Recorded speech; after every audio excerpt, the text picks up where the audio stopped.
ngifuna uvala ngale message this week where I want to warn abazalwane about the reality of hell. Ukuthi there is a place called hell. Nendawo ekuthiwa sisiwoko. Isiwoko. There's a place called hell. Lo ndawo ke bazalwane, according to the word of God, it was specially designed for the devil and the fallen angels. Awu ndawo eyenzelwe thina. In other words, whoever that goes kula ndawo ekuthiwa sisiwokweni uzawuya by his or her choice. God will never take you there. It's only your decisions, your choices, your ways that will take you to hell. uNkulunkulu soza kuthatha kusesogweni uhloba sithanda ngalo i-evidence yoba uThixo uyamthanda umuntu, it is Jesus Christ.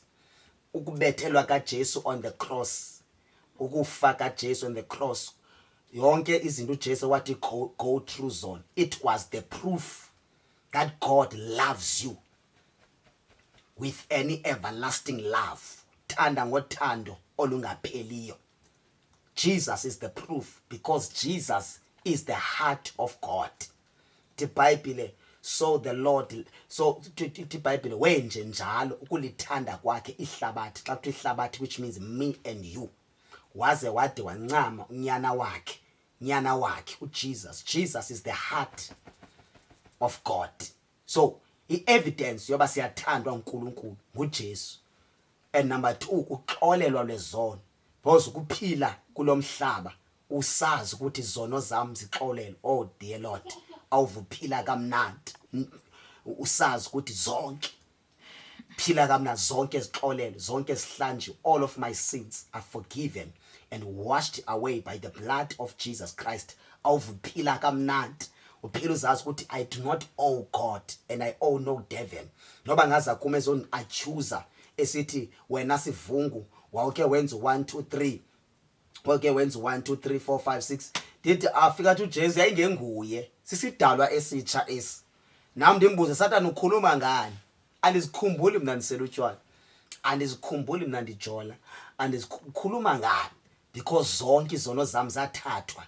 uJesu wafa nazo, wathi xa evuka nami ndavuka ndisisidalwa esitsha. So the message of the cross, the message of the cross is the gate to the kingdom of God.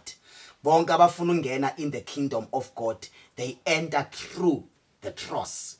That's why ke umuntu oqala usindiswa sishumayela kuyi-message yasesiphambanweni ukuthi izono ziyaxolela. Sihambe sisitsho ebantwini sithi uzivile indaba ezimnandi, bathi zithi sithi izono ziyaxolela, because abantu baphila befuna uxolelwa izono.